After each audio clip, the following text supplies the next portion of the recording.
Nowadays, LED technology and lithium-ion batteries mean you can get an absurd amount of brightness from a flashlight in a very small package. But if you pine for the days when a flashlight was as long as your forearm and designed to be just as good at walloping someone as it was at illuminating something, the new Acebeam P20 might be exactly what you're looking for. I'm James Bruce, you're watching Earthwise Survivor, where I help you make informed choices about prepping gear and environmentally conscious self-reliance. Join me today for an in-depth look at the Acebeam P20 tactical flashlight. Now, when Acebeam first contacted me about the P20, they pitched it as a flashlight that could also crack a coconut, which is an immensely useful additional feature to have in a flashlight, I'm sure you'll agree. And this isn't just marketing exaggeration. I did go out and find some coconuts, albeit small ones.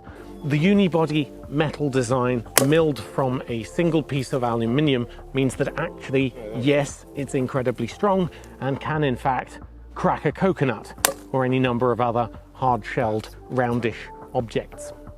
Measuring 10.53 inches or 267 mil long overall, the main shaft has a diameter of 1 inch or 25.4 mil, while the head balloons out to an impressive 3.11 inches or 79 mil diameter.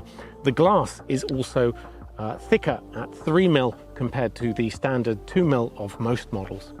So the Acebeam P20 is a tactical flashlight. There's no functional reason to have a long shaft other than making it great to hold for ergonomic reasons. Now, here in the UK, anything designed for self-defense is technically illegal. So I'm not going to say it is for self-defense, because it isn't. And there's nothing on here to suggest it's for anything other than illuminating something with an ergonomic grip. But if you did find yourself in need of cracking a coconut or two while going about your daily business, it could do that. Inside the box, you'll find the P20 itself with battery installed, more on that later, and a storage case. Although it's not quite a holster, it does have a belt clip here. There's also some goodies inside, including a wrist strap and some Velcro patches to go on your favorite tactical helmet or other gear, a green light filter which I have fitted on here, a USB-C charging cable, some spare O-rings, and a spare tail switch button as well. There's no charging circuitry on the light itself. Instead, you'll find it built into the battery, and this is an absolute unit of a battery at 5,000 milliamp hours and 7.4 volts. It's specially designed for the P20, of course, but you can also use two of your own 21700 batteries as long as they are protected and matched. But beware that if you do use your own batteries, the tail switch won't work. There's a special conductive contact built into the Acebeam extra long battery.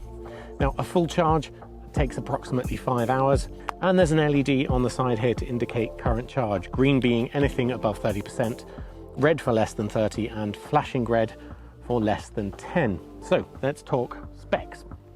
The maximum brightness is 5,500 lumens in turbo mode. It is more than enough to fully illuminate everything you might come across in reasonable daily use. If you want to light up an entire mountain, for instance, then you would need more of a searchlight like the Acebeam X75. I've covered this elsewhere, but this is not sold as, you know, the brightest flashlight or anything. So this has 6 mode levels: a 50 lumens moonlight mode, a 150 lumen low mode, 470 lumens medium 1, 1100 medium 2, then 2300 high, and 5500 lumen turbo. Those highest 2 modes also dip down to 1800 lumens after a while to avoid overheating. As well as that, there's a strobe mode at 3600 lumens, which is more than enough to seriously disorient someone at night. I won't go over the full timings table, you can see that on screen now, but the standout turbo mode does 70 seconds on maximum brightness before dipping to 1800 lumens for a further 2 hours and 40 minutes. Meanwhile, the lowest 50 lumens mode lasts for, I think, 3 days, they said. I didn't test that. The P20 features a maximum throw distance of 1.2 kilometers, and the light is produced by a luminous SBT 90.2, one of these new LED modules. Acebeam states it is 6,500 Kelvin, though others have measured more like 5 to 6. 3000 Kelvin. The green lens is optional. It's an additional $10 on top of the standard $200 asking price. It's also submersible to 2 meters and impact resistant to 1.5 meters. So it's IP68 water resistant, but it's not a diving flashlight. In terms of control and UI, you get a single button on the side and a tail cap switch.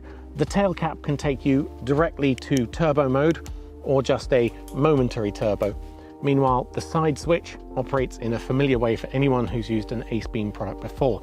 Press and hold briefly for ultra low moonlight mode with 50 lumens. Yeah, still bright. Double click to enter turbo mode and triple click to enter strobe while on. And then you can cycle through the various modes by just holding it down briefly.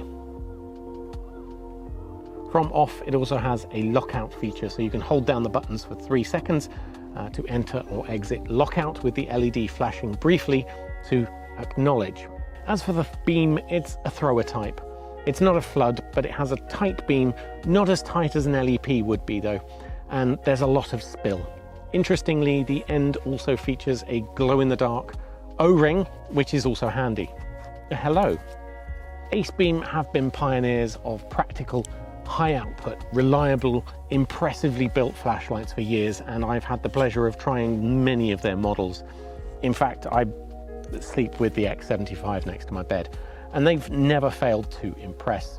The P20 is one of the first flashlights on the market to use the SBT 90.2 LED modules, and it doesn't disappoint.